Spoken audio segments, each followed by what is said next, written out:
الله الرحمن الرحيم. الحمد لله رب العالمين والصلاة والسلام على رسول الله وعلى آله وأصحابه ومن والاه. إمام رحمه الله بما كباب برة دمل في ندو إنده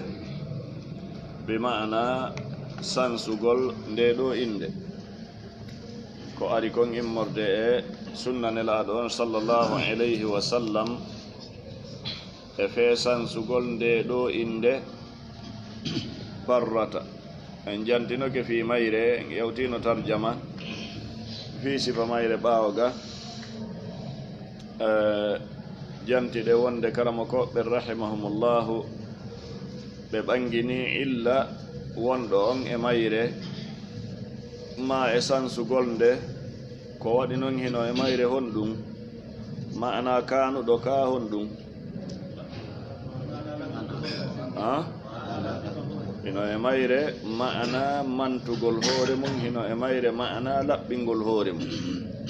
wan noon ko wiyete barra, kono wiyete barra ko ɗiggu mana ko moƴƴere, ko bar ko kalima moftuɗo diina kanka foɓɓeto makka. Ika mofti ko kalima ma ko inde moftunde dendanangal diina kan, usuluji diina kan e furuuji diina kan fop muɗum barra on no mofti. sida faala andude ɗum yiltito e ayatul bir, laysa al birra an tuwallu wujuhakum qibala al mashriqi wal maghribi walakinna al birra man amana billahi man amana billahi واليوم الآخر والكتاب والنبيين وآتى المال على حبه ذوي القربى. هكا آية جدن هاتدو on aya himo mofti dendanangal diinaka, dendanangal diinaka. iran ko hattirde ɗiggugol, ko hattirde moƴƴugol wiyete bir wiwɗen si tawiɗa faala faamude ɗum yeƴƴito e on ɗon aya, ndaara kadi tafsiruji ko karamokoɓe tafsiru ɓen yewti kon e ko yowodiri e on aya, a anday ko honnum on aya mofti. ko ɗum waɗi si tawi hanaka neɗɗo innito nde ɗo inde, ina noon nde ɗo tun ko kala inde moftude oɗo mana, mantugol hoore mum, townugol fi hoore mum. wala tuzakku anfusakum huwa a'lamu biman ittaqa. Naam. kadi e illa gono ga mo jantanto en ɗo ɓeyditiɗo e illa wonɗo on e oto tarjama. qala rahimahullah haddathana qabisa qala haddathana sufyan an muhammad ibn abdirrahman mawla ali talha an kurayb an ibn abbas an nasma wonde tabiti inde juwayriya oɗo sonnajo kana laatino barra, fa sammaha nabiyu annabajo on innimo sallah sallam juwayriya. Naam. qala rahimahullah nade nde ɗo ko o tarjama on ɗo arde ley ɗo mofti ɗiɗa ma'anaji ɓeyditiɗe e ɗiɗa. qala rahimahullah haddathana amr bun marzuq qala haddathana shu'ba an ata bun abi maymuna عن أبي رافع عن أبي هريرة رضي الله عنه قال كان اسم ميمونة لاتن عند أودو صناجو برة فسماها النبي النباجو إنما صلى الله عليه وسلم ميمونة. إذن دون دو فوكو يوتريجي تندين تشاري نقول سانسوغول ندو إند ويتين برة فاد إند go تاونده هنو مفتي معنا مهنا أودو معنا won inde sellude en andi ɓe sansi inde sonnajo weteɗo barra ɓe innimo juwayriya, ɓe sansi inde sonnajo weteɗo barra ɓe innimo maymuna, ɓe sansi inde sonnajo weteɗo barra ɓe innimo zainab e ko nandi hen no andirɗen e hadisaji ɗe feƴƴuɗen. qala rahimahullah babu aflah, babu damal aflah fi nde ɗo inde bi mana sar'inegol sansugol nde ɗo inde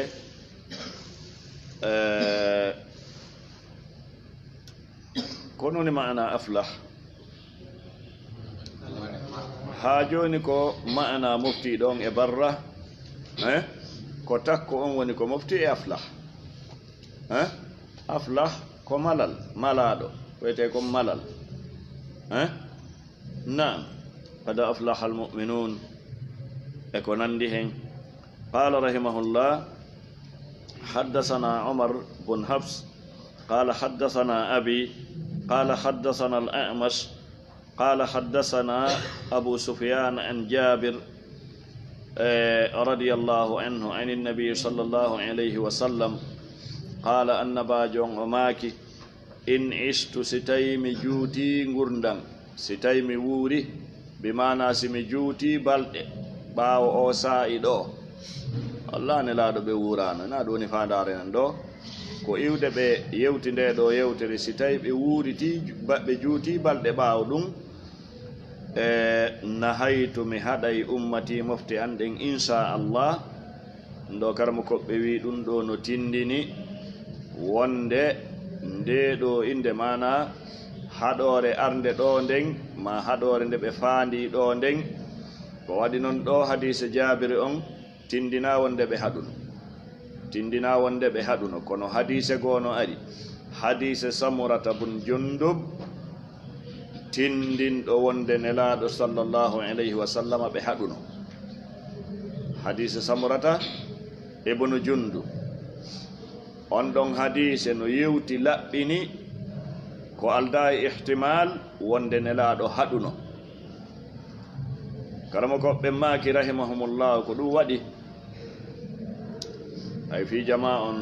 wattangol hillangol no fanɗi kono labudda neɗɗanke o wattana hilla neɗɗanke wonɗo jangude dina o wattana hilla ko molana o anda ko ɓuri hewude kon ka gandal ma ngal hatti ɗon maale wona ko ɓuri hewude kon ko aslan ka gandal ma ngal hatti ɗon wona ɗon gandal hatti alimta shay'an wa khafiyat minka ashya'an a andi no gasa hunde wotere ma piiji ɗiɗi piiji temeɗɗe hino suuɗanimaɗi anda tan ko ɗum waɗi wona yo goɗɗo andu hunde wotere ma anda hadise goto ma anda masala goto ƴetta on waɗa tenirgel e taƴugol hande kadi taƴira on ɗon kala ko faala ɗo hadise on hadise hombo hadise Jabir on ɗo tindinane laaɗo haɗuno ɓe faalano haɗugol kono hadise no ari hadise Samurata bun Jundub radiyallahu anhu ka mofti nelaɗo ɓe haɗi yi en hadise goo yeeso ɗo ka tawata koko ɓe haɗi koko Jabir ɓangini wonde ɓe faalano haɗugol Samura wi ɓe haɗuno yi en hadise yeeso ɗo ka tawata hino ka ɓeygure maɓɓe num wi'eteɗo nden ɗon inde wi'etede nden ɗon inde idan labudda si neɗɗo wowlay fi mas'ala o eto o huɓindo hay si tawa wona fuu kono o eto o huɓindo geɓal yonungal molon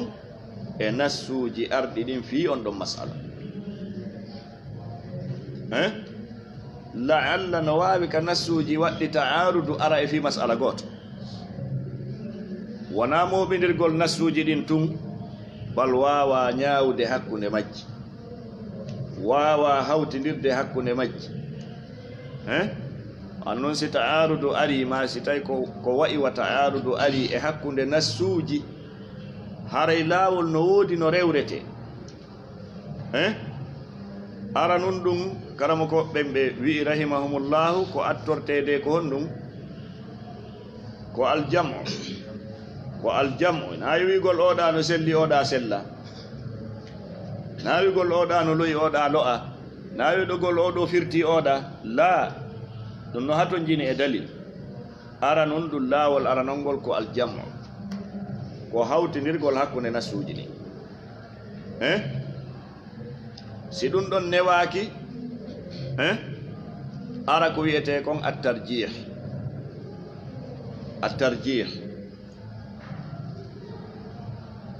laawol ɗum kadi no woodi laawol hawtinirgol hakkunde majji no woodi mo andangol laawol o marano o rewira e maggol taw hay laawi ɗi koyɗe rewata e mon ɗi so annda laawol a jokkay ngol a jokkata ngol laabudata eɗa anndi laawol ngol hiɗa anndi ko ɗum ngo yaltintinoyta e mum si jokkangol a jokkata to laawol fi a yi laawol no fokkiti a annda si wuɗɗoya ma si wuɗɗoyta marɗo hakkil watta ɗum idan ngol laawol no wuuti ngol karamo koɓɓe janti fi mum si ɗum ɗon newaaki on tigi yaha noon ko wiyete kon attarjih ngol laawol kadi tarjihi no woodi annon ko wiyete ɗo ɗum ɗo no tiiɗi ɓuri ɗum ɗa labudda ngol laawol kan no woodi on balansi peesirɗo no woodi si ɗum ala noon si ɗum ɗon fof ala siwi are ko wiyete kon annas oɗo monti oɗa ɗum ɗo fof laawi mum no woodi mo annda ɗi laawi no harmani mo ukka goye majji hay fi enen hannde no karamo koɓɓe rahimahumullahu makiri ayiyay hunde no yana ko tawata si tawino ko fewndo aboubacry nde yanno radiallahu anhu o moɓindirayno ko wiyete kon ahlu badre o moɓindirayno sahabaɓe tawanoɓe ka badiri ɓen ɓe foppete maɓɓe o moɓindirayno hakkunde muhajirina e ansar si o wowla konngol ko enen hannde yiyata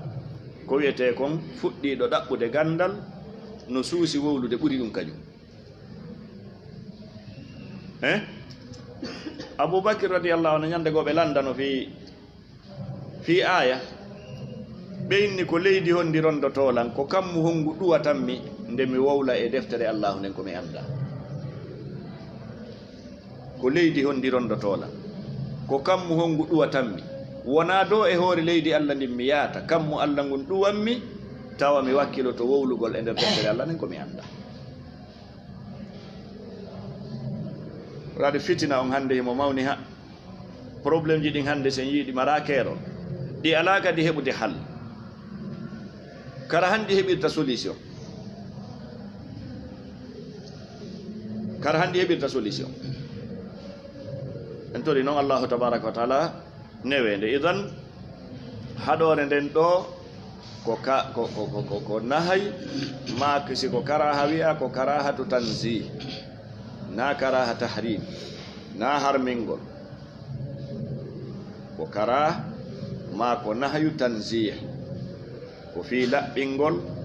ma si ɗafala wiya añegol ina harmingol na wonde mo innitike inde nden ma mo inni ɓiɗɗo mum inde nden o yani e ko harmi la hino l'islamu no yiɗannomo ka laaɓugol e wa'ugol wasi tawi weeɓitanike hoore muɗum ma ƴetti laɓɓini hoore mum ma laɓɓini ɓiɗɗo mum o taw inno ɓiɗɗo makko nden ɗon inde taw inni to nden ɗon inde kono holla so innitike inde nden ma o inni ɓiɗɗo makko on inde nden o yani e ko harmi naam qala rahimahullah an jabirin radiallahu anhu nabi sallallahu alaihi wasallam qala in istu simi wuuri mana simi juuti balɗe nahaytu mi haɗay ummati mofte an ɗen inchallah ɗo tindini wona asme wona asme ni an yusamma aw an yusammi nde innata ahadukum goɗɗo e mawɗon mana o innata ɓiɗɗo makko on barakata wa nafi'an wa aflah kanko raawi o inni wala adiri mi anda gaala ɓe wino rafi'an awla kaaɓe wi'ano ɗum ɓe maaki si tawi balɗe an ɗen juuti si allahu jaɓi mi haɗay mofte an ɗen nde inna goɗɗo e maɓɓe mana o inna ɓiɗɗo makko ma ko nandi hen barakata o inna mo barki ma o inna mo nafi'an nafa wa aflaha e nde o innamo nde ɗo inde ɗum woni malaɗo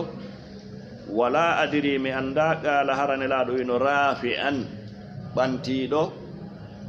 ma ɓantuɗo hara ɓe wattuno ton nde ɗo inde amla ka ɓe wattano ton nden ɗo inde e inɗe ɗeɓe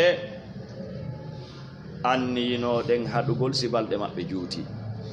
ndo isara no ɗo tindinɗo wonde fewndo nelaɗo makata ɗum ɗo hari ɓe so'i ɓattagol lannugol balɗe maɓɓe ɗen,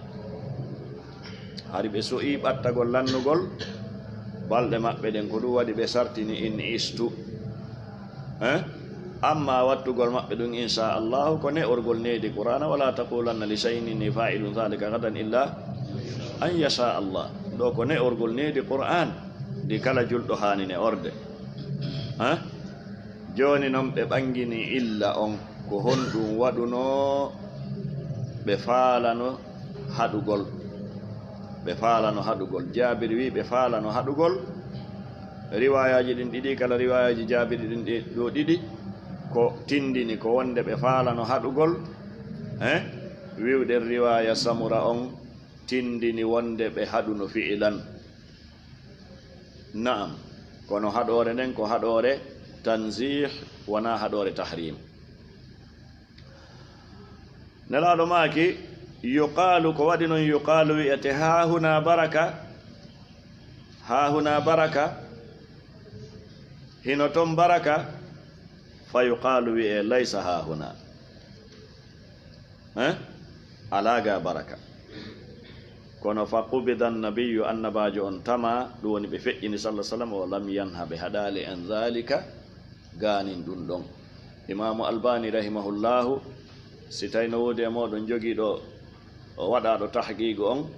Imamu Albani rahimahullahu no ɓannidiri hakkunde hadisaji Jabiri ɗin e hadisaji Samura ɗin. O maaki kanko Imamu Albani rahimahullahu ko yimɓe oɗo fannu woni Imamu Albani fannu mustalah al hadis, yellitagol e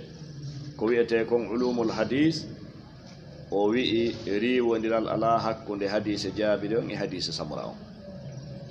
Wondude e ko tawi kon hadise Jabiri on ko nun tindini ɓe faalano haɗugol kono ɓe haɗali. Hadise Samura on tindini wonde ɓe haɗuno. Imamu Albani maaki ka waɗugol jam'u laawol ngol karama koɓɓe wiwɗen ngol laawi ɗi karama koɓɓe wallini ɗin, ɓe maaki riwodiral ala hakkunde majji kanji ɗiɗi. Ko honɗum woni hakkunde majji, ko gooto kala e maɓɓe holli ko andi ko. Jabir no humpiti haa ka nelaɗo faalano haɗugol, o tawano ka ɓe holli ɗon ɓe faala haɗugol, kono o tawaka ka ɓe haɗi ɗon. Samura tawaka ka ɓe faala haɗugol ɗon, ko honto kanko o tawa ko ka ɓe haɗi ɗon. Idan mo kala e maɓɓe humpitu honɗum ko andi ko, mo kala e maɓɓe ko gandal hewtugal e mungal humpiti. Ndo woni gandal ngal, ndo kadi on nendi yewta ha ka gandal ma ngal hatti ɗon hatta ɗon. Katata kon gandal ma hewtali, ara horsitaki inna a hewtina e hoore ma ka hewta. Naam, ɗo nelaɗo maki konnu waɗi si tawi sifa ɗe ɗo inɗe hino aña wano baraka, wano nafi, wano aflah, wano rafi,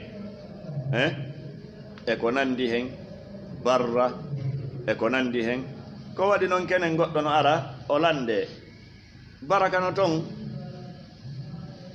si tawi o ala to yimɓe sundun inna on ɗum inna alaga. Aflaha no ton alaga, nafi no ton alaga. Joni noon sa wattani hilla ɗon andi ko nanalla bonɗo on nanade ɗon. Ana barkino ga yimɓe ɓe ginna honno alaga, sam barki alaga suut ton. Nafano ga alaga, tan ko lorra woni ton. Malaɗo no ga alaga, tan ko wonɓe ton ɓe gonno. Tan ko o ɗo nanalla bonɗo. Ndaren nelaɗo sallah sallam ko ɓe wattani hilla e muɗum. Ko ɗo waɗi julɗo no hani wattande hilla e fiyakuji ɗin ko molana. Kono جابر رضي الله عنه ولم ينهى نلادو هذا عن ذلك غانين دندون فدون غندال ماكو غال وني كو حتى كان كو صحابه رضي الله عنه قال رحمه الله حدثنا المكي قال حدثنا ابن جريج عن ابي الزبير سمع انني جابر بن عبد الله رضي الله عنه يقول أراد النبي هاجوني كو حديث غوتون أن باجون فعلنا صلى الله عليه وسلم أن ينهى بهذا أن يسمى ندنتو إني بيعلى وببركة ونافع ويسار وأفلح ونحو ذلك يكون نديبو نلادو فعلنا هادو قول ديدو إنده nde yimɓe ɓen inne ya'la baraka nafi yasar aflah wa nahwa dhalika e ko nandi e ɗum holli wonde wona ɗe ɗo inɗe tum bizati woni ko faada ko kala inde tawde no mofti ma'ana ko ɗe ɗo mofti kon thumma sakata reftinelaɗo fanki ba'du ɓaawo an ha ganin haɗugol ɗe ɗo inde falam yaqul ɓe wi'ali shay'an hayfus idan bi ma'ana ɓe wi'ali hayfus bi ma'ana hon ɗum ɓe haɗali ɗum ɗo ko ha ɗo Jabir bun Abdullahi kañum woni ko humpiti ñande ɓe haɗuno tawi o ala ɗon kanko ɗon no waɗa fiilan e nokkelɗi ndi fof kenen hay darsuji sifa darsuji lowɗi ɗi wonde naari kenen no wona darsu tultande ñande ko jangande ñande kon anday si wonano Allah tabaraka wa taala newiniri ni alaji no woodi eggayɗi hitongo marayɗi hitongo ƴettango kadi sakita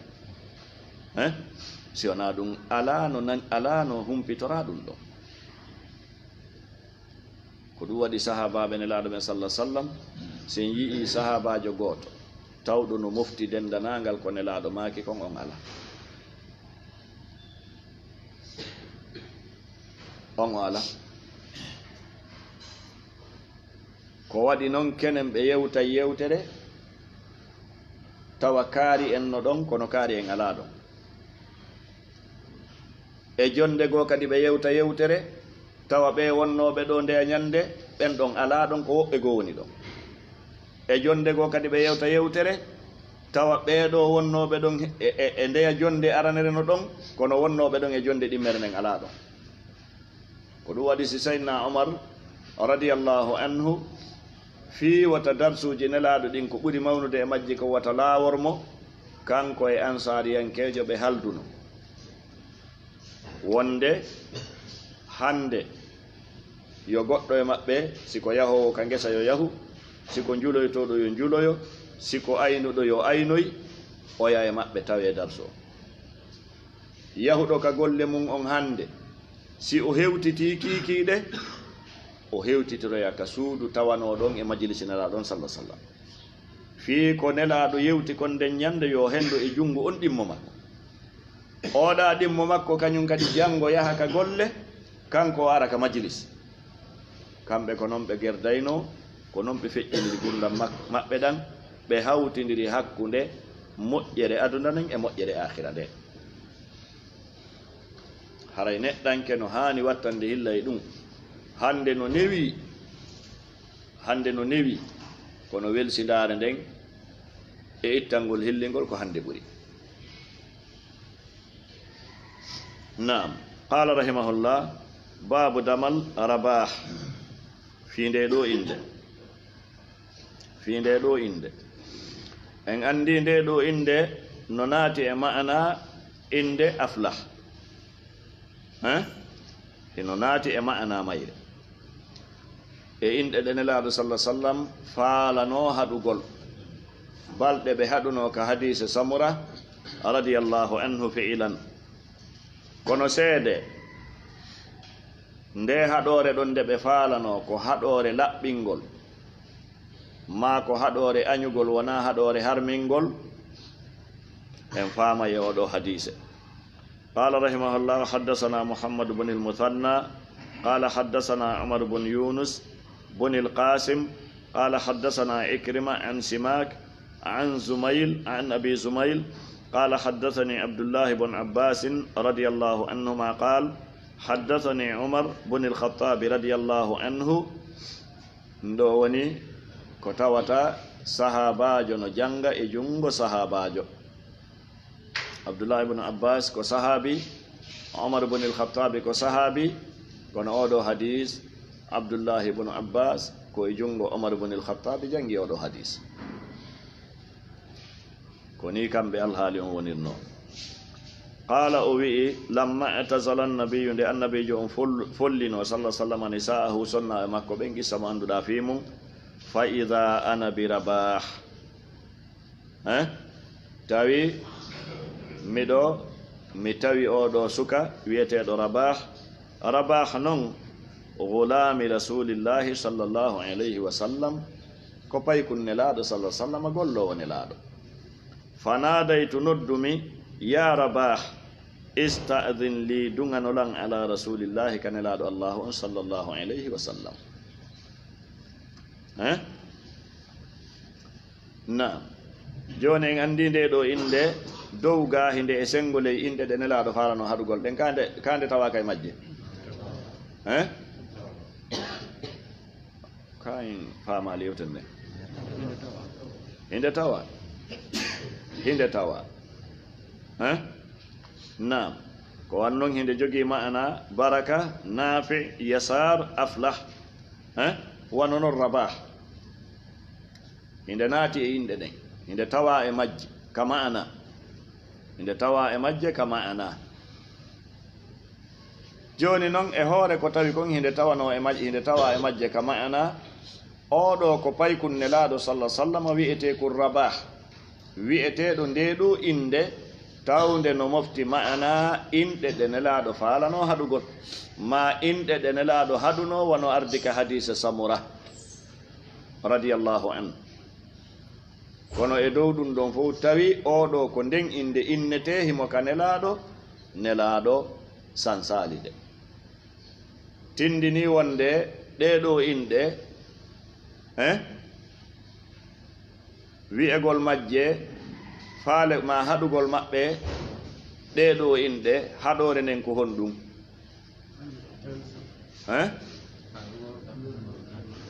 ko wonde no harmi innitagol dedo inde tindini wonde harma ko buri woddude kon fi mustawa men on ayno gasay wobbe go sendira hakkunde tanziye dum ay dum embere niveau men on ko buri woddude e mum ko wonde hino anya ko wonde ko hino anya kono harma ko woni non no anya ko angal den don inde buri moƴƴude den don inde kono harma mo innitike nde harma si tayno no harmuno nelaado accatano inneteɗo inde harmude ka galle maɓɓe ɓeron ka sansude ɗum ko go'o e fa'ida moyɗen faama e oɗo hadise fa'ida ɗimmo on wonde no haani nde hiɗa naata ka moko ba ko wowtodirɗon wo ko suusidirɗon wo ko siɗɗirɗon wo madama ko moko ba nde hiɗa naata ka makko diisi duŋinoɗa nde hiɗa naata ka makko duŋinoɗa ko ɗum waɗi Umar ibn al-Khattab radiyallahu anhu ɗaɓɓiri sukanelaɗo wiyeteɗo Rabah yo o lando nelaɗo yo nelaɗo newnan mo kanko Umar o naata kumpay gun ɗon e Umar ko mbama ɓuri teddude e nelaɗo ko Umar ɓe eɓɓidirtake na kumpay kun ɗon tum Umar eɓɓidirtake hay e goto e sahaba ɓen si feƴƴi Abubakar radiyallahu anhu kono wondude ɗum ɗon fof Umar wi'ani pay kun honɗum ista'zan li ala rasulillahi sallallahu alaihi wasallam duŋanolan ɗaɓɓanan immorde ene laaɗo newnanegol naatugol ɗo needi si pay kun ayninama si goɗɗo ayninama e nokkure hay si tawi woni ko e sengo ley ma o woni gollude sa ari rewrumo si hewta e nokkure ka wayninaɗo rewrumo kanko si hewta e nokkure ka wayninaɗo hay si tawi ka martaba ma ka gandal ma iɗi fof on eɓɓodira kono ko kanko ayni ɗon rewrumo si hewta ka falɗa hewtude ɗon ɗo ko yankinare e andugol no fiyakuji ɗin gasata yarude amma ko wopi ɗum kon waɗugol dictateriyagal e ko nandi tata si waɗi piiji ko tawata buyno wondi wallahu almusta'an qala rahimahullah babu damal asma'il anbiya fi inɗe annabaɓe ɓe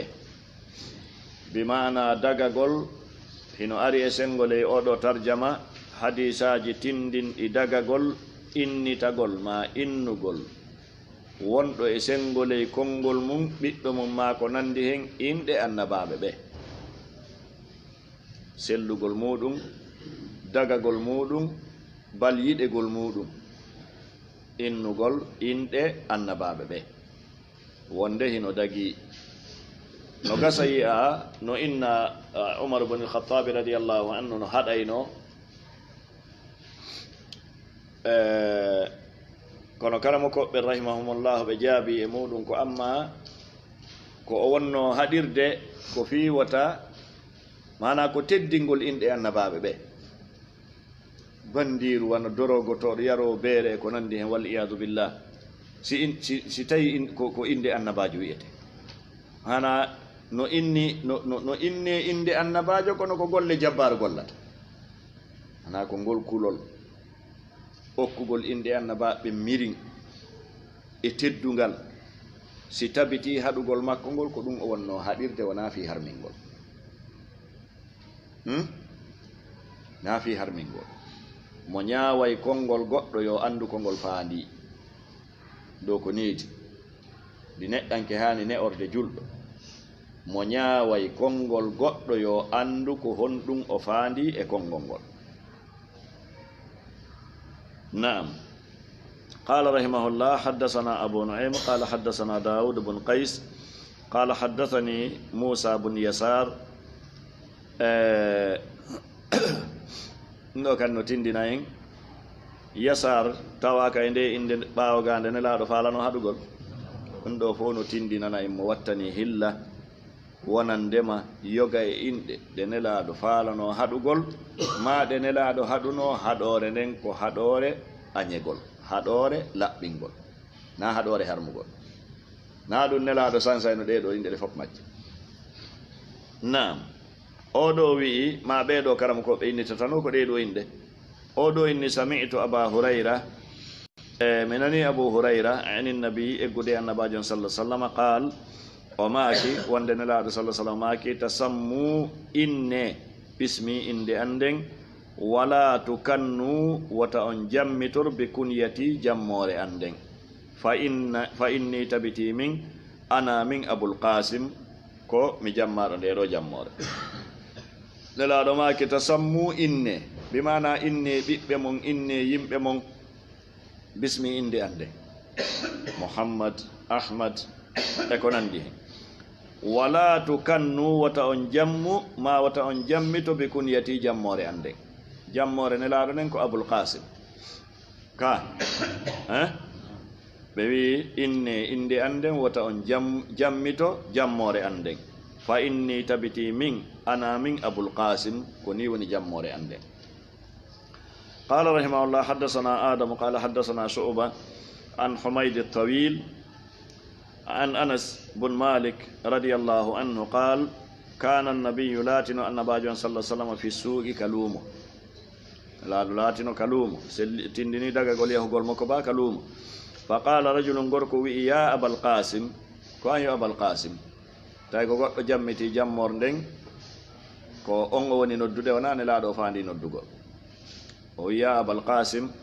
faltafata yeƴƴiti ilayhi faade e makko annabiyo annabajon sallah sallam fa qala gorko wonɗo noddude on inni ya rasulallah innama da'awtu andu ko noddumi haha ko oɗa mana wona an mi noddi ko oɗa on sayi فقال النبي النبي جوماك صلى الله عليه وسلم تسموا باسمي إني إندي أندن كن ولا تكنوا وتأن جمو بكنيتي جموري أندن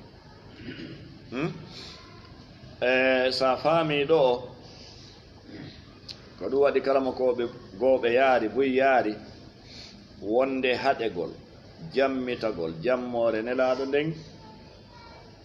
ko waɗi ha nelaɗo haɗi ko sabu o illa ɗo oɗo illa noon hattode makko nden ko fewno gurdam maɓɓe ɗa joni nelaɗo no ɗon goɗɗo no jammiti abal qasim goɗɗo no noddude on ɗimmo makko jammitiɗo abal qasim nelaɗo no ɗon nelaɗo ko kamɓe anda jogagol jammore abal qasim joni noon gorko on noddi ɗimmo mon on abal qasim nelaɗo sikki hon ɗum sikki ko kamɓe ɓe yeƴƴitiki on saha gorko on inni nelaɗo na onon mi faandi ko oɗa mi faandi edan karama koɓe ɓen ɓe wi'ima boyi maɓɓe wi'i wonandema ko ɗum ɗo woni illa haɗugol nelaɗo sallah sallam jammitagol jammore maɓɓe nde karama koɓe no fecci pecce e masala o woɓɓe no inni no haɗa abadan madama nelaɗo inni tasammu bismi wala tukannu bi kunyati halas lanni no haɗa abadan woɓɓe inni la ko waɗi ha nelaɗo haɗi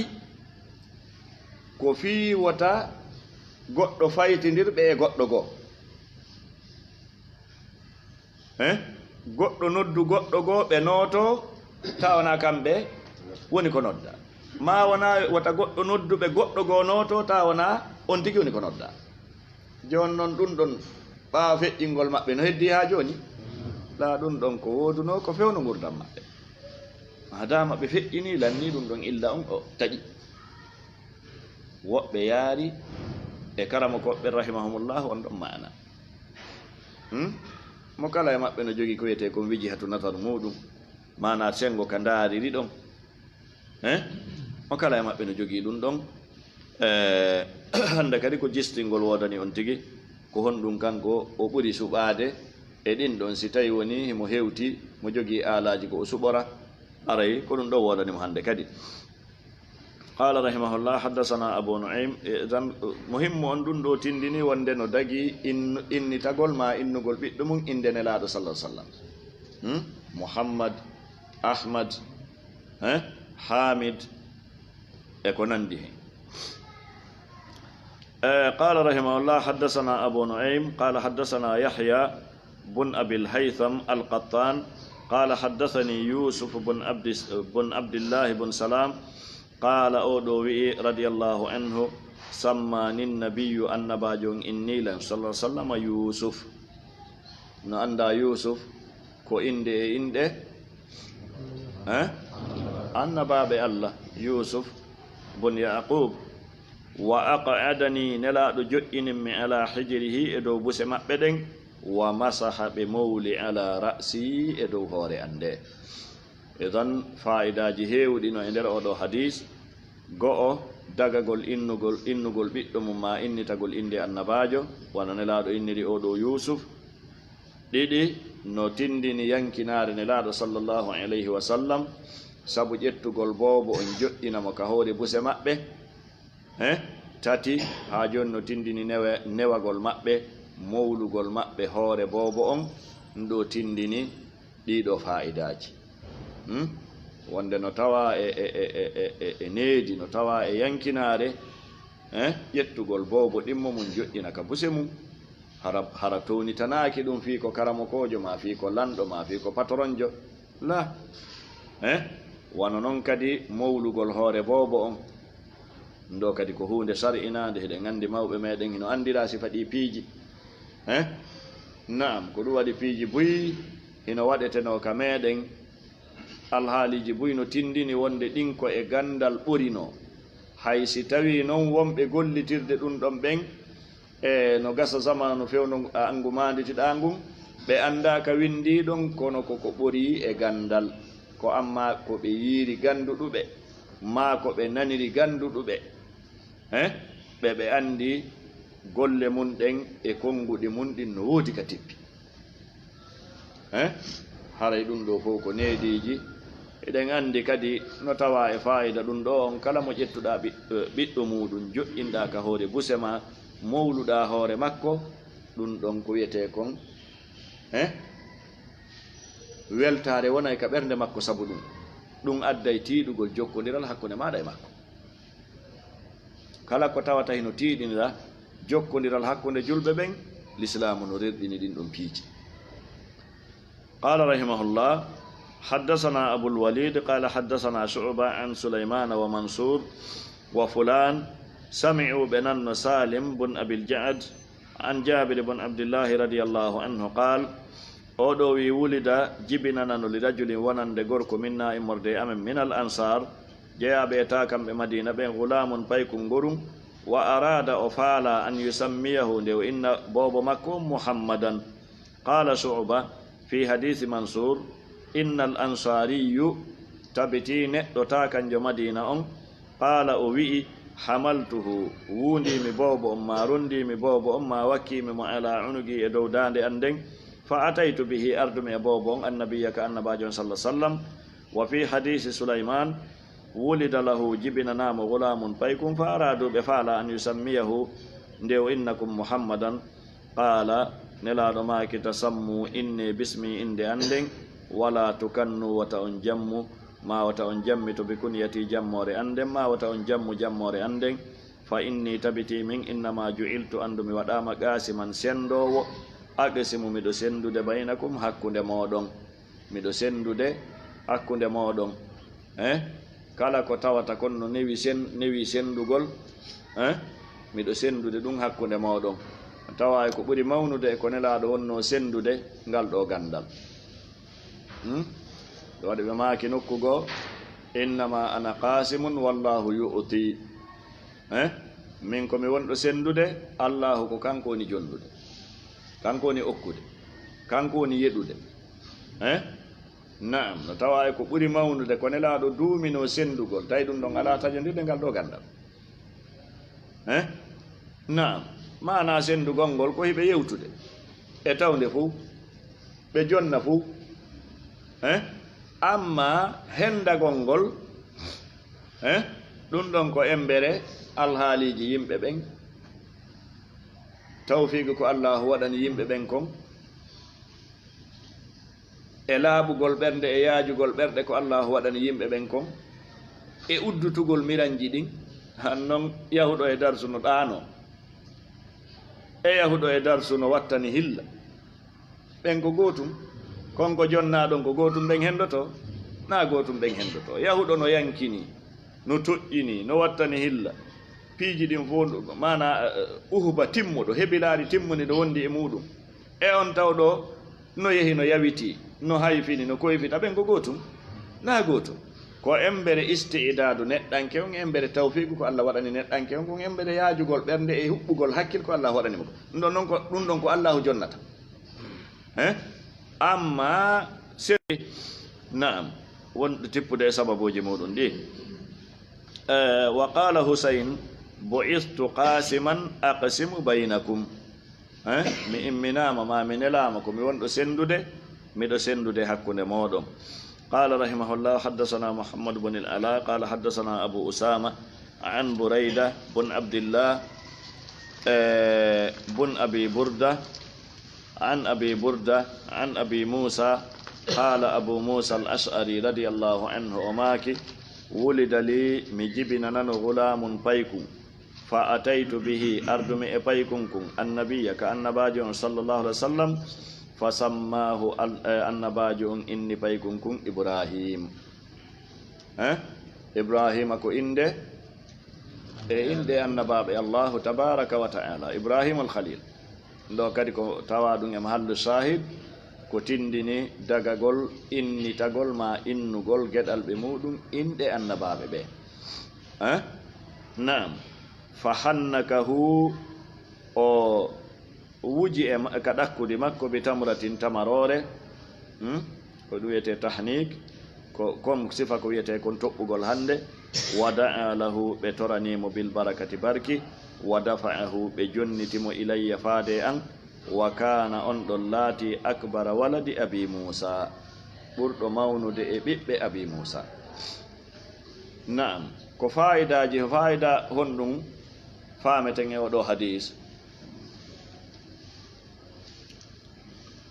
wona toɓɓugol boobo. Naam, no tawa e fa'idaji ɗin toɓɓugol boobo ko enen hiɗe wiide toɓɓugol kono fandare nden ɗo ko ƴakkugol tamarore nden waɗa kollum mum kun ƴetta ndihal ko ƴakki kon e tamarore nden wuja e ɗakkudi boobo sikki ala si wujama ka ɗakkudi makko o melƴindoto naata ka reedu makko inchallah. Naam, hiɗen faama sar'inegol muɗum karama koɓɓe no jogii haala e muɗum woɓɓe no inni ɗum ɗon ko hertorɗum nelaaɗo sallah sallam woɓɓe no inni laa ɗum ɗon ko tabutu ɗum ko sunna ɗon kadi ko haala hakkunde karama koɓɓe. Naam, e honɗum kadi e du'anagol mo so jibinama wona noon kadi du'anagol boobo on so jibinama barki toranagol mo barki wa da'a lahu bil baraka. Ko ɗum waɗi hino egga e athar Hasanul Basri wonde si goɗɗo jibinanama ɓe o du'antono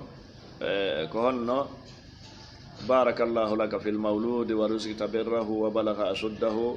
e ko nandi hen ko yewtere eggande e Hasanul Basri rahimahullahu ta'ala. Naam, e honɗum kadi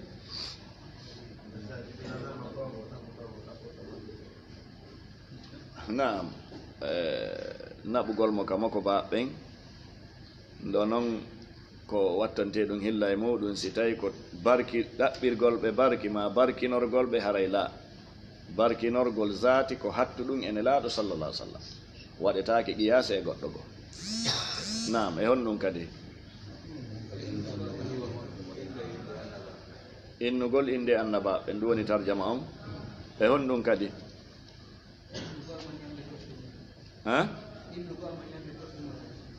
innugol mo ahsan innugol mo ñande o jibina innugol mo ñande o jibina no dagi innugol boobo mum on ñande o jibina. Naam, annon sen ndaari ɓeɗo fof Abu Musa o ɓaawo gaawo ko ɓe inni ɓe jibinanama boobo ɓe ƴettimo ɗon e ɗon ɓe nabi ka nelaaɗo innimo ɗa nelaaɗo innimo Yusuf ɗo nelaaɗo innimo Ibrahim. No dagi innugol boobo muɗum on ñande o jibina no dagi innugol mo bimbi ñande o jibina no dagi innugol mo bimbiti ñande o jibina. Naam, hino dagi non si daga noytiniraɗo sallah sallam wattani innugol mo ngol noon e aqiqa on hina gootu innugol boobo on e hirsugol dammuhol ngol ko wiyete kon aqiqa hina gootu no hawtidiri e waɗe ñande wotere wano ɓuri ko ɓuri jaalade e ko wonɗen wadde ella ala e muɗum no sendidire annon si arde joni on tigi jibinanama o mara feere sodugol dammuhol o innata boobo on o innaymo e tan innugol ngol e hirsugol dammuhol ngol ko piiji ɗiɗi sertuɗi wiwɗen noon hiɗi hawtidire ɗi waɗe ñallal gootal si o tigi no faala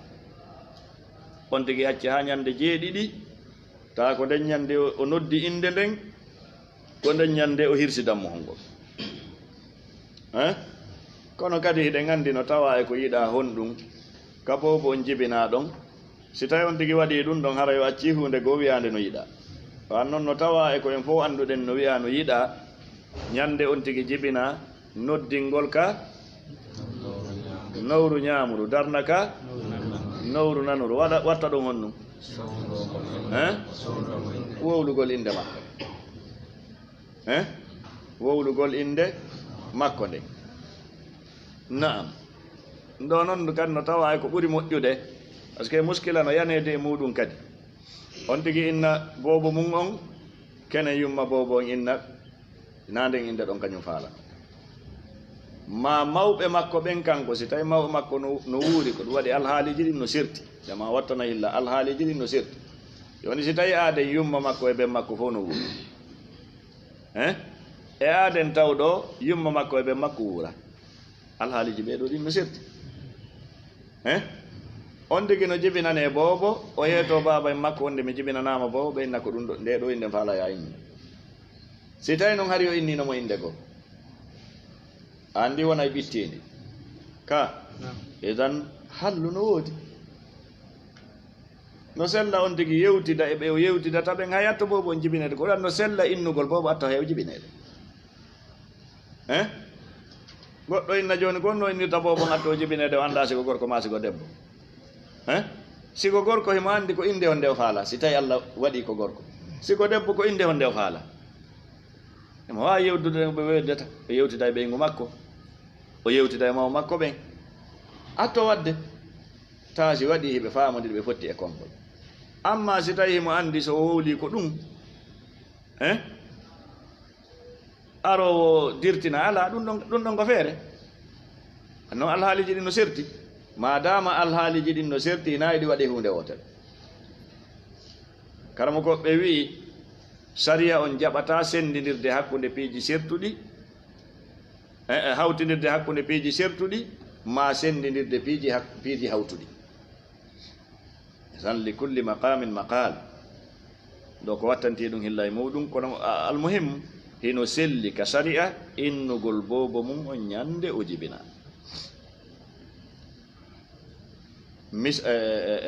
ñemtinal men galle ɗum ko nelaɗo sallah sallam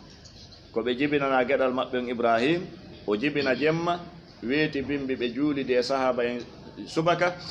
ɓe inni allahu arsikilan jemma feƴƴuɗo on boobo mi innitirimo ben an ibrahim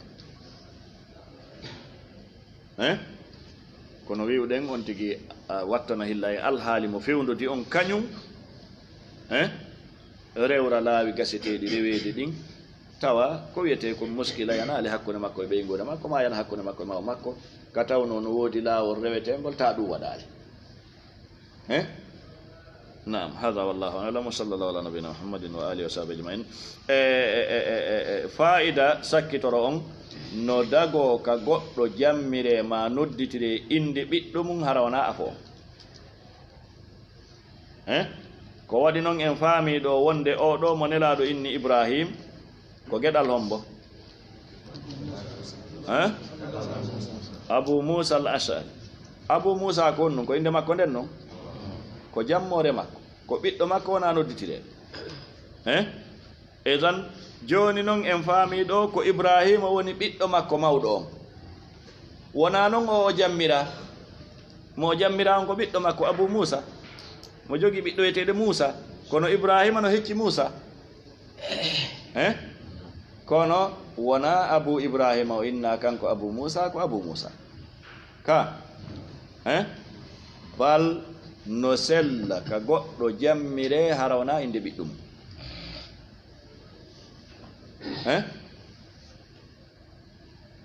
abu hurayra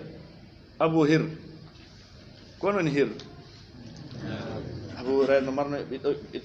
marno ɓiɗɗo yeteɗo hir omara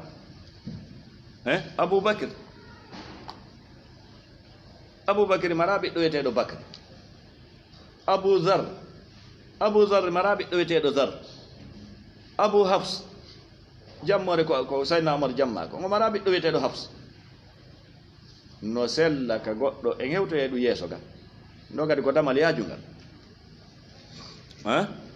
e tan haray wallahi ɗum ɗo no ɓeyda tindinande en wonandema wallahi no Allah tabaraka wa taala newnirani goɗɗo o waɗi mulasama o yanñi ƴellitagol makko o yanñi janngugol o wallahi ko noon o fotorta satubdi laka al ayyamu ma kunta jahil mana on tigi ko ndowni gandal ngal yo Allah tabaraka wa taala faamin en faamuji selluɗe sallallahu ala nabina muhammadin wa alihi wa sahbihi ajmain subhanakallahumma rabbana naam konto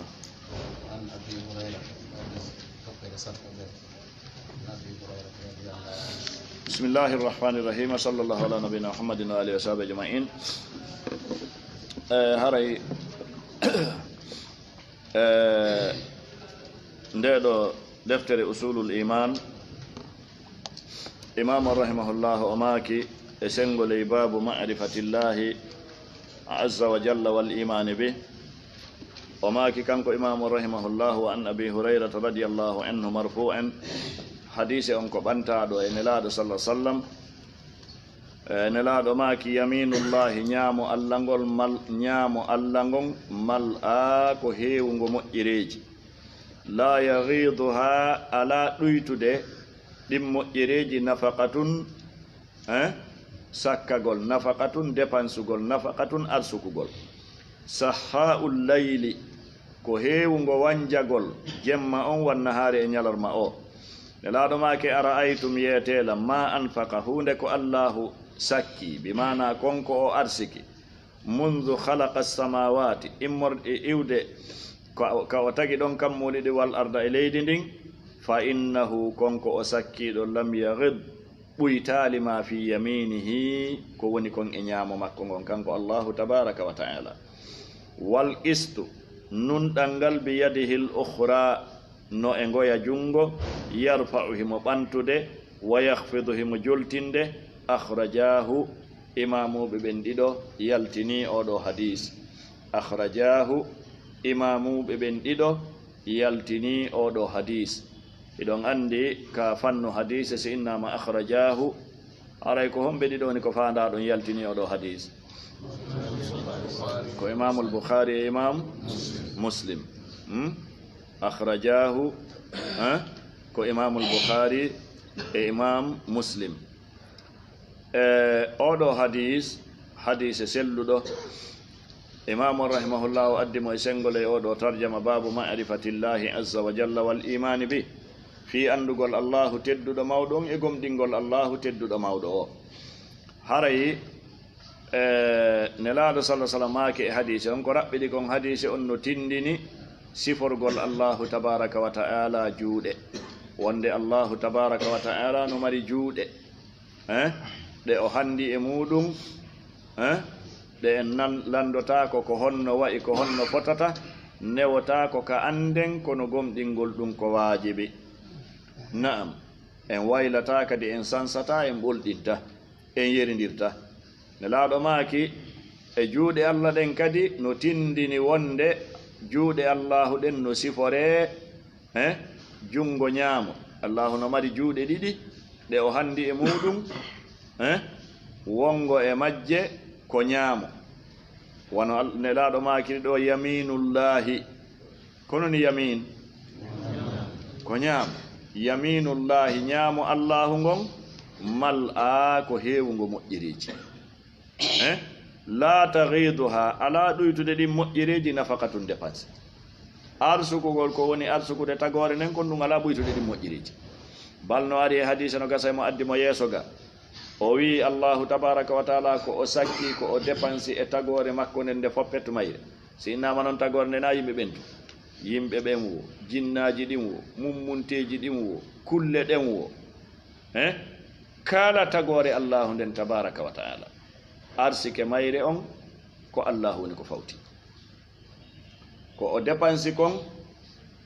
si o jonni goto kala ko faala ɗuytata ko o mari kon si wona wasi tawi goɗɗo ƴetti meselal waɗi ka nder ndiyam yaltiningal ko ngal yaltidata ɗon kon e ko heddi kon ka baharu dépensugol makko ngol arsukugol makko ngol ko ɗuytata kon e ko o mari kon ko sifa ko meselal ngal ɗuytata kon e baharu on ngal ɗuyta goɗɗum e baharu on ngal ɗuytata edan yaminullahi malla ñaamo allahu ngon ko heewugo moƴƴireji ko ɗum waɗi ndo ko tawa ɗum e aqida ahlusunnati wal jamaa siforgol allahu sifaji makko ɗin ko alda e waylugol ko alda e ɓolɗingol ko alda e nandindingol ko alda e yeridirgol wono imamu ibn taymiyya rahimahullahu makiri ka aqidatul wasitiya allah kanko ɓuri andude hoore makko e diini ko ɓuri tagore makko ne si feƴƴi allah ko andi hoore mum kon tagore nen fof nelaɗo allah on kanko ɓuri andude allah e diini kala hedditiɗo si nelaɗo ɓurɗo andude allah on inni yaminullahi malla ñaamo allahu ngon ko heewgo moƴƴireji en innayi allah mara ñaamo nelaaɗo inni yaminullahi innen allah mara ñaamo ma innen en suusta wolde ɗum woɓɓe goo na yo hode na yo hawne woɓɓe goo si nani hiɗa woola ɗum ɓe innayi a woni keefeero gasi terto ɗon si tawi ko kamɓe jogii hannde kadi karambol windirgol ngol listi komɓe woni heeferɓe komɓe woni julɓe en tawoyay allahu tabaraka wa taala ñande yawma alqiyama kono no wonanma welo welo no yonanma tawde ko hombo nanirɗa wonde yaminullahi ko nelaaɗo sallah sallam si allahu landoykema ñande yawma alqiyama ko on no wiirɗa miɗo jogii ñaamo a wiyay ko nelaaɗo makko woni ko nanirɗa amma noon wiwɗo on allah mara ñaamo e hoorele nelaaɗo inni allah no mari ñaamo kan kadi kon woni mo ñemtini ko wan noon an ko nelaaɗo woni ko ñemtinɗa ko nelaaɗo on woni ko fillitiɗa yewtere mum a hatti kadi ka nelaaɗo yewti ɗon a innaali ko niingo wayi a innaali ko niingo fotata a innaali o ala ñaamo ko wan noon nelaaɗo siforimo ñaamo a innaali ko niingo fotata ko wan noon nelaaɗo tindinaali honno ngo fotata a innaali ko niingo wayi ko wan noon nelaaɗo tindinaali ko honno ngo wayi a suusaali wiwde o mara ñaamo ko wan noon nelaaɗo tabintinanimo ñaamo hiɗa mari yaltirgal ka a mara idan yo ɓernde on tigi waalo hiɗon anndi ko karama ko ɓen yewti kon fi alwaqifiya masalan no woodi woɓɓe goo wonɓe siforde allahu sifaaji makko ɗin ɓe ɓe no fetti e nde ɗo toɓɓere no woodi wonɓe siforde allahu sifaaji makko ɗin no ɗi ardi noon no tawata noon no haaniri yo allahu waɗo en jeyaɓe e maɓɓe no woodi riiwuɓe sifaaji allahu ɗin sifiimo sifa hunde nde woodaka ɓenno toon no woodi tabintinɓe sifaaji ɗin kono inni wowlata inde majji ma ɗum no woodi wi'uɓe tabintinta riiwata wono imamu ibnu abi daoud wi'iri ka manzumatul haya wala taku fi lqur'ani bilwaqfi qaila wala taku fi lqur'ani bilwaqfi qaila ɓe ɓeynata waqifiya wiyayɓe ɓe minnata allah no mari ñaamo minnata o mara ñaamo minnata o wola minnata o wolata karamo ko ɓe ginni ɓen ɗon no woni ahtar ɓurɓe bonde e dini wiyayɓe riwayɓe ɓen ko an noon riwɓe ɓen andike on to darode maɓɓe ko on to woni mawqifo maɓɓe on ɗum andike kono amma noon ɓe wiwɓe men tabintinta men riwata ko on to ɓen ɗo woniri alhaali ɓen ɗon on no boni ɓuri alhaali riwayɓe ɓen idan masala on ko mawnuɗo ko ɗum waɗi imam on addi oɗo hadisa ka sengoloy usulul iman goɗɗo wata gomɗinde allahu tabaraka wa taala si o gomɗinali sifaji allahu ɗin o gomɗinali inde allahu ɗin o gomɗinali sifaji allahu ɗin naam idan yaminullahi mal'a la tahiduha ɗuytata moƴƴereji makko ɗin nafaqatun dépense ɗum woni arsugugol sahha'ul leyli ko heewgo wanjugol jemma on wanna haale ñalawma himo arsukude jemma himo arsukude ñalawma naam ara'aytum yeetelan ɗum ɗo ko waɗugol misal mawnugol nemaji allahu ɗin mundu halaqa allahu iwde allahu tagi kammuɗe ɗi wal arda e leydi ni mana iwde allah tagi kammu e leydi heɓude hande ko on mbo andi zamanuji feƴƴuɗi ɗin si tawino ko o mari kon no ɗuyto hanno ɗum no heddi kawni ha joni hanno ɗum heddaki kono ha joni himo arsukude bal a taway arsikeji yimɓe ɓen fewdo hande no yaaji ɓuuri arsikeji ɓe ɓawɗo ay fi noon ko arsikeji yimɓe ɓawɓen fayda ɓurno marde barki kono arsikeji yimɓe ɓen hande no yaaji ɓuuri ayiyay hande jogii ayiyay goɗɗo no jogii hande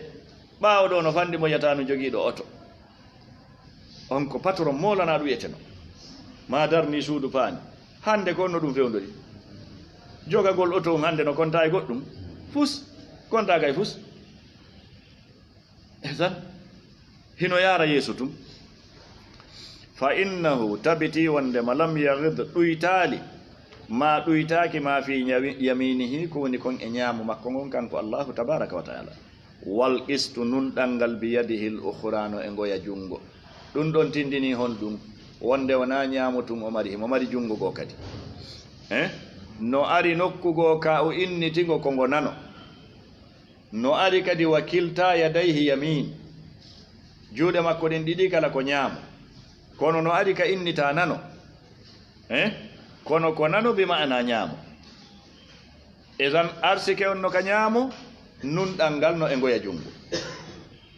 yahfid yarfa wa yahfid himo jippinde himo townude idan kala jippiɗo ko kanko jippinimo kala towɗo kanko towni idan ko ɗum woni wona yayu towɗo ɗum medde na yayu jippiɗo ɗum ngalɗine ko golle allahu tabaraka wa taala ɗum ko jokkodir ɗum ala taƴodir idan oɗo hadis e sengole andugol allahu tabaraka wa taala andini en siforgol allahu juuɗe andini en hino tawa e juuɗe makko ɗen ñaamo himo jogii ñaamo ko nelaɗo innigo ñaamo o innigo kadi goya o inniti kadi jungo goo o andini arsuke tagore nden fof koka ñaamo makko woni nunɗal ngal jippingol e ƴawnugol e ko nandi hen ɗum kaka nano makko kanko allahu koye ngoye jungo woni ɗum ɗon ko hino continue jemma e ñalowma ala taƴodirɗe idan ɗum ɗo no tawa e ko hino andini allahu tabaraka wa taala qala rahimahullah wa an abi darri radiallahu anhu qala o wi'i ra'a yi'uno rasulullahi nelaɗo lon sallah sallam satayni dammi ɗiɗi yamtahiyani tawi hiɗi bootude en andi cakaji ɗi no andira ɗum tawi hiɗi bootude fa qala nelaɗo maake atadiri hiɗa andi ko ayo aba darre fiima ko fi on no yamtahiyani atadiri hiɗa andi fiima yamtahiyani ko fi on no ɗi woni bootodirde ya aba darre ko ayo aba darre enen sen tawi cakaji no boota eɗen andi gon no waddi ɗi ko goɗɗule no hakkude majji ka enen anda kono ɗi bootata tum la saka goɗɗo no hakkude majji naam ko ɗum nelaɗo landi aba darre hiɗa andi ko ɗi woni bootude fi mum ko ayo aba darre qultu abu darre wi la o qala nelaɗo maaki lakinillaha kono allahu on yadirihi mo andi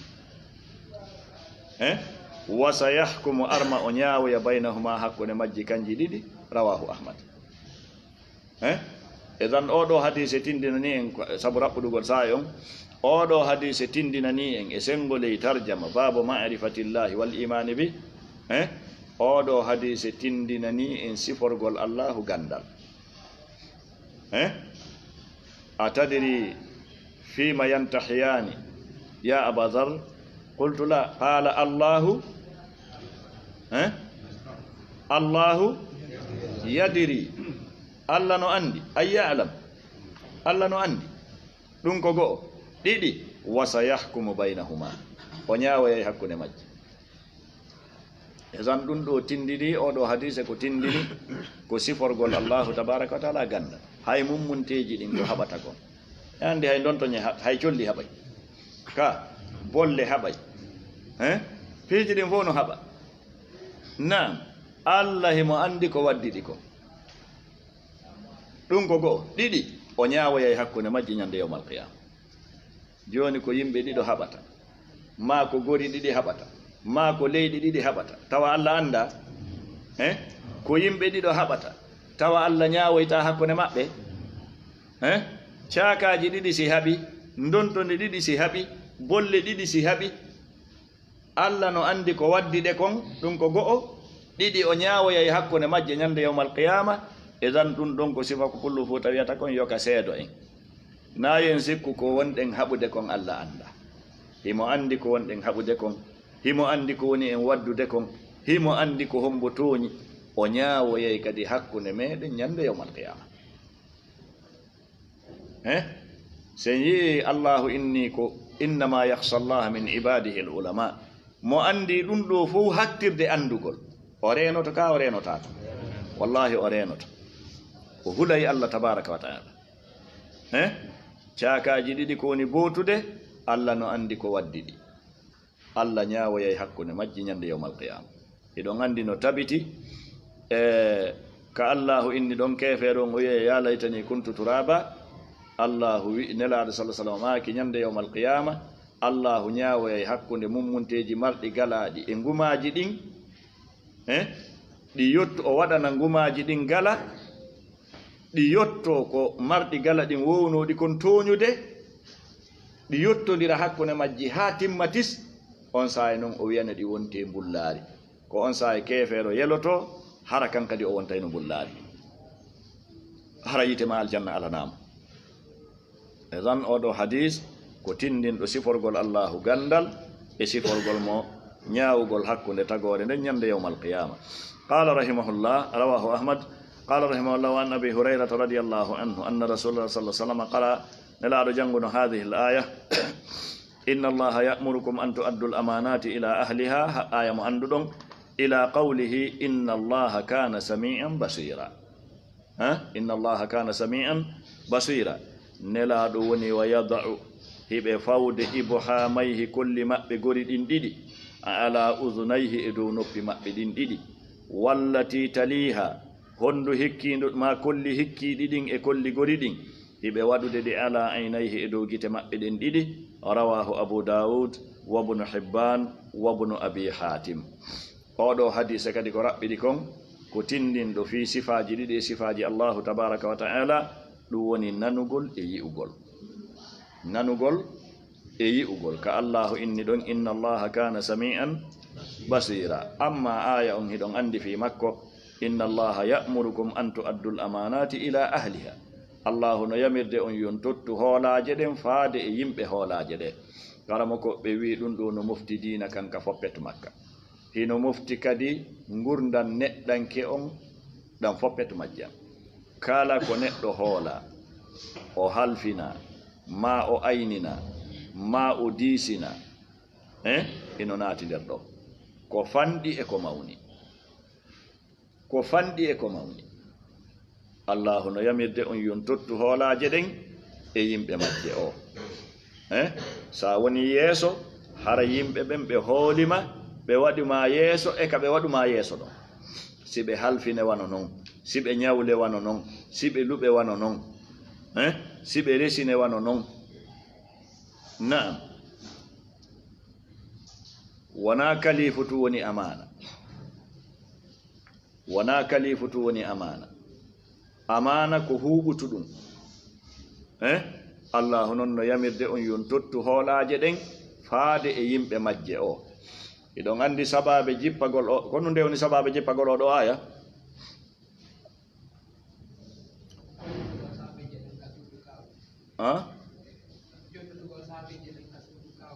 hasante hasante naam ka fatuhu makka ɓa makka udditi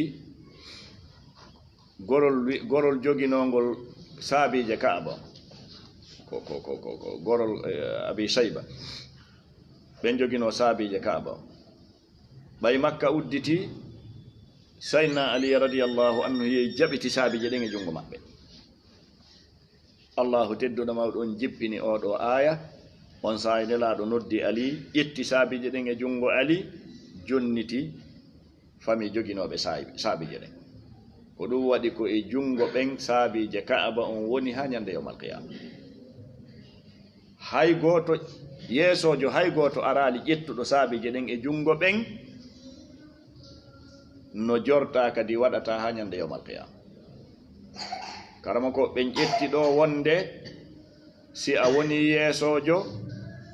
ko ya halfiniri yimɓe ɓen golleji embere taɗaji maɓɓe ɗin e embere gandal maɓɓe ngal e embere handudugol maɓɓe e poosiji ɗin na giɗale giɗno har mi waɗugol giɗale ma leñol ma gorol ɗum ko hunde harmude ka sariya koyo yimɓe ɓen halfinire pilasiji golleji sabu gandal maɓɓe ngal e taagaji maɓɓe ɗi ka diina men ko ɗum hay fi wona ɗum jokka hande ko leƴƴi e gori ko ɗum jokka hande ko ɗum yeebi fiyakuji ɗi ko ɗaɗi fiyakuji ɗin kara handi moƴƴirta kara handi fewirta ko giɗale leƴƴi gori ko ɗum nder ton tawi ɗum ɗolle ko amana inna allaha ya'murukum an tu'addu al-amanati ila ahliha o lannitori aya on inna allaha kana sami'an basiran idan mahallu shahide on ɗo oɗo hadise ko tindini ko fiiɗi ɗo sifaji allahu tabaraka wa ta'ala siforgol makko nanugol e siforgol makko yi'ugol ka tentingol ka andugol ko nanugol haqiqa yankewol e yi'ugol haqiqa yankewol yi'irgol giiɗe nanirgol nanɗe wona sifa ko aqida ashariya sami'un bila sam'in basirun bila basarin mutakallimun bila kalam aqidaji bonɗi ɗi anduɗon bal ko sami'un bi sam'in basirun bi basar mutakallimun bi kalam ndowni aqida on ko ndowni ko selli ko ɗum waɗi ndaren no nelaɗo sallah sallam hakke ko ɓe tentiniri fiyake on o maaki wa yadau ibhamayhi nelaɗo woni hiɓe waɗa kolli maɓɓe gori ɗin ɗiɗi ala usunahi ka noppi maɓɓe hollugol nde wona nandindingol de ɗum ko hollugol ko nanugol haqiqa yankewol na nandindingol nanɗe allahu ɗen e nanɗe tagaɗo ma nanugol allahu ngol e nanugol tagaɗo la ko tindingol wonde nanugol ngol ko nanugol haqiqa yankewol basirun wallati taliha ala aynayhi ko kolli honɗi hikki e gori ɗin kolli sappo ɗiɗin ɓe woni hiɓe waɗaɗi ka gite maɓɓe kamɓe nelaɗo sallah sallam idan ɗo kadi ko hollugol honɗum ko yi'ugol haqiqa yankewol allahu yi'ata wona nandindingol yi'ugol allah ngol e yi'ugol tagaɗo wan noon allahu laysa ka mislihi shay e hoorele wa huwa samiu albasir tan nafuye isbat naam رواه أبو داود وابن حبان وابن أبي حاتم قال رحمه الله حديث كترون كو يادو معنى أو حديث دو جدو وعن ابن عمر رضي الله عنهما أن رسول الله صلى الله عليه وسلم قال مفاتيح الغيب نلادو ماكي سوتير دي بيرنا غانغال 5 كجوي معنى بيجي ويرني دي تودي أن جوغا كسابي والمجي أندا دي سيونا الله غوتون كو دي جوي لا يعلمها إلا الله لا يعلم أندا ما في غد hunde ko aroyta jango illa Allah siwana Allah goto anda ko wadata e sa'iji araydi din siwana Allah tabaraka wa taala bannon dum ko ghaib dimmun dum wala ya'lamu anda ma taghidul arham ko hunde ko rengaji di woni duytude hunde ko rengaji di woni duytude anda dum siwana Allah tabaraka wa taala dum woni dimmun dum bal ko woni kon e rengaji di e ko ɗi woni ɗuytude tammun ɗum wala ya'lamu anda mata ya'ti ko saayi hombo arata almataru toɓo ngon ahadun hay goto illa llahu siwana allahu nayaɓum ɗum wala tadiri nafsun wonki wo wonki anda bi ayi ardin ko e leydi hondi tamutuki mayata illa llahu siwana allahu o wala ya'lamu jawaɓum ɗum anda mata taqumu sa'a ko honde tuma dargal ngal daroto illa llahu siwana allahu tabaraka wa ta'ala rawahu lbukhari wa muslim oɗo hadise kadi ko tindinɗo siforgol allah honɗum gandal ko tindinɗo siforgol allahu tabaraka wa taala gandal amma tafsilu hadise on ko yaaju ɗum nelaɗo maaki sottirɗe birnagal ngal ko ɗi joyi bimana piiji wirniɗi tawɗi andaɗi si wona allahu tabaraka wa taala ko joyi ɗum waɗi ɓe tentini ɓe maaki andaɗi si wona allah anda ko waɗata janngo si wona allah ɗum ɗon ko haala raɓɓuɗuka moftuka gooto anda ko arata janngo si wona allahu tabaraka wa taala nam kala nodditiɗo no andi ko arata janngo ko fenuɗo anda ko waɗata janngo si wona allahu tabaraka wa taala bani adama no inna mi waɗay hunde kaari janngo mi yahay nokkel kaari janngo kono needi ndin hiɗa andi wala taqulanna li shay'in fa'ilun dhalika adan illa an yasha allah annon ko si o newni si waɗa si o newnali watta an hiɗa eɓɓa a waɗay kono ko allah andi si waɗay si watta ɗo wo nawigol mi eɓɓi mi waɗay ma mi eɓɓali mi waɗay na ɗum woni masala on ɗo ko andugol si waɗay e si waɗata ko allahu tun ɗum woɗani ɗum ko goo ɗiɗi anda ko woni kon e nder rengaji ɗin si wona allahu tabaraka wa taala ko woni rahim ko woni kon e nder ka boobo on wonata ɗon ka tege yummo makko ɗo wiyete rahim naam anda ko woni ton kon e ko ɗin ɗon ɗuytata si wona allahu tabaraka wa taala karama ko ɓen ɓe wi masalan ɗo ko gandal huɓutugal ngal wona yewtede ɗo fi muɗum boyi noon si fi ɗum ɗo wolama ata eno adda haalaji falsafa faale jiiɓidirde masalan joni inna hande docteur ɓe ala machine ji ala hollayɗi ko boobo honɗum woni ka reedu no woodi ka ala no woodi ko ɗum ɗo woni ko bimana joni awa ɗum holli ko nelaɗo wolɗo ko wona gonga la hana ko yewtere raɓɓuɗu nde noon na andal ngal Allah woni yewtude fi muɗum ɗo ngal no mofti atto toɓɓere mani nden toɓɓade ka renga sonnajo on masinji no woodi andayɗi siko gorko on to masi ko debbo no woodi ala kadi naam kadi karamo koɓɓen wi'i madama masin heɓike longotoɗo anda ko honɗum woni nder ton ɗum ɗon wona gaybu hande kadi ko waɗi noon ko wiyete gayb ko ma gaba anil na koko wirni gani neɗɗanke on kono so ƴetti masin on o ɓanni e teega on hollimo ko woni ton ko anda kadi wirnaki na ko wirni hande kadi konde ta ko wirni hande kadi madama heɓike ko hunca ɗum ɗon andina ko honɗum honno bobo on fotata bal hay honno o woniri ka teega yumma makko wona ko wirni hande kadi madama heɓike ko hunci ɗum ɗon kono ha joni no heddi ka Allahu inni ɗon ko anda kon si wona Allah ha joni no heddi oɗo jibinte no wuuri ka o jibintake mo wuuri ɗum on masin wata andude ɗum oɗo si o jibinama ko duuɓi jelu o wuurata ma ko balɗe jelu masin o wata andude ɗum konnu wonata arsike makko on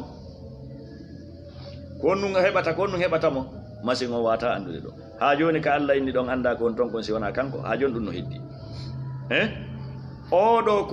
ko julɗo o wonata ka ko kefeero ko malaɗo ka ko malkisaɗo ko yiite o yahata yo Allah dandu en ka ko aljanna on masin wata andude idan ko onno wala ya'lamu ma taghidu l arhamu illa llah nda si famike tammon ɗum wala ya'lamu ma ya'ti mata ya'ti l matar ahadun illa llah anda nde toɓo ngon arata sa nde toɓo ngon arata hay goto si wona Allahu tabaraka wa taala ɗo kadi faalaɗo weñjude tenti yimɓe jannguɓe science ɓen ɓe yeetoma hon ɗum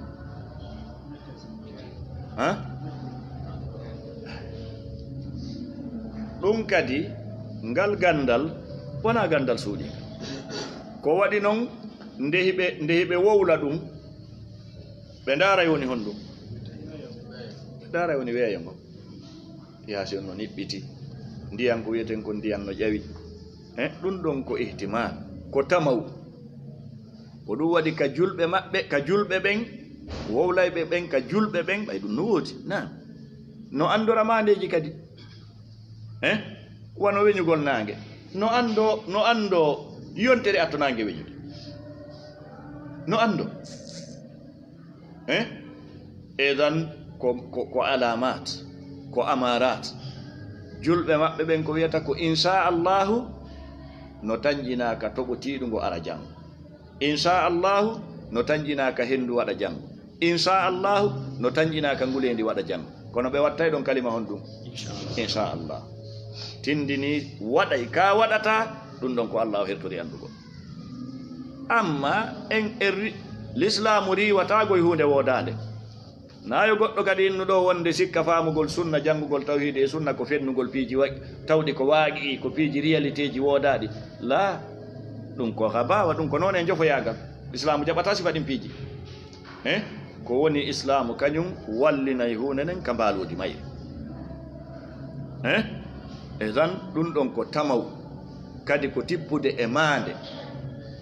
no tulta noon no tulta si Allah muuyi yo tultay si o muuyi yo laato anda si faamike wala tadri anda nafsun wonki bi ayi ardin ko e leydi honde tamotuki mayata illa Allah si wona Allah tabaraka wa taala ko hunde ɓangude goɗɗo no wuura e nokkure o feƴƴina gurdam makko sa samba ɗo rahimahullah wono usmani wono sadiq e allahu yaafoɓe fof maɓɓe o yarloɓe o yurminaɓe ko ɗo ɓe wonda ɓe yangoda kono nde balɗe ɗen lannuno sadiq o immi ɗo o fokkitilagin usmani immi ɗo fokkitilagin ka allahu tabaraka wa taala muuyoɓe feƴƴin ɗon ko ɗon ɓe feƴƴin wa hakada wala ya'lamu anda mata taqumu sa'a ko sa'i hombo honde tuma dargal ngal darto illa Allah siwana Allah tabaraka wa ta'ala wano Jibril nde landino nelaɗo akhbirni ani sa'a qala mal mas'ulu anha bi'alama min as-sa'il ayaji hewde no heewi no arka qur'ana fi muɗum rawahu filliki hadise on al-Bukhari wa Muslim dan oɗo hadise kadi ko tindini ko siforgol Allahu gandal dan hadisaji nayi ɗi janguɗen hande ɗin hadise ara noon tindini siforgol Allahu juuɗe wonde eɗen juuɗe ñamono ton ko hina ñamono ton hadise ɗin mon tindini siforgol Allahu gandal e ñawolgo hakkude tagore nden hadise tammo on tindini siforgol Allahu nanugol e yi'ugol hadise nayaɓo on sifori tindini siforgol Allahu tabaraka wa taala gandal huɓutungal moftungal no wa sallallahu wa sallama wa baraka ala nabina Muhammadin wa alihi wa sahbihi ajma'in subhanaka allahumma rabbana wa bihamdika ashhadu an la ilaha illa anta astaghfiruka wa atubu ilaik